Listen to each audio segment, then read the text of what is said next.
there are lots of questions, and then they go to the end. And then they're disappointed because they don't see the answers. Yeah. And so, because that's the way often it functions, right? There is question and we're concerned with the answer. So the first thing I say, you have to be interested in the question because it's a question.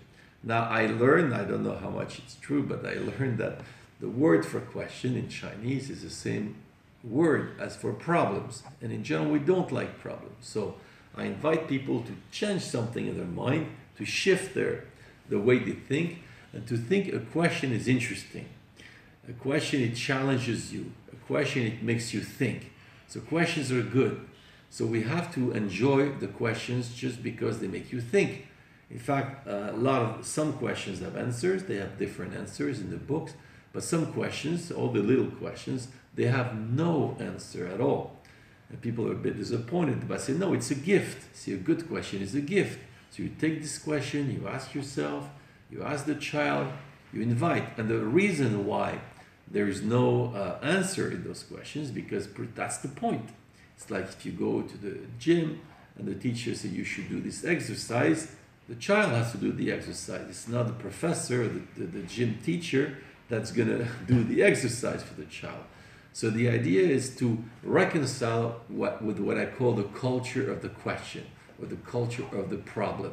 So you have to shift your mind, not to worry so much about answers, although you should try to give answers, but to enjoy a question because it's interesting. For example, I ask parents, why do you make a child? Is it for yourself or for the child? And it's a very difficult question to answer because at the same time, of course, when we have a child, we want a child, right? It's for us.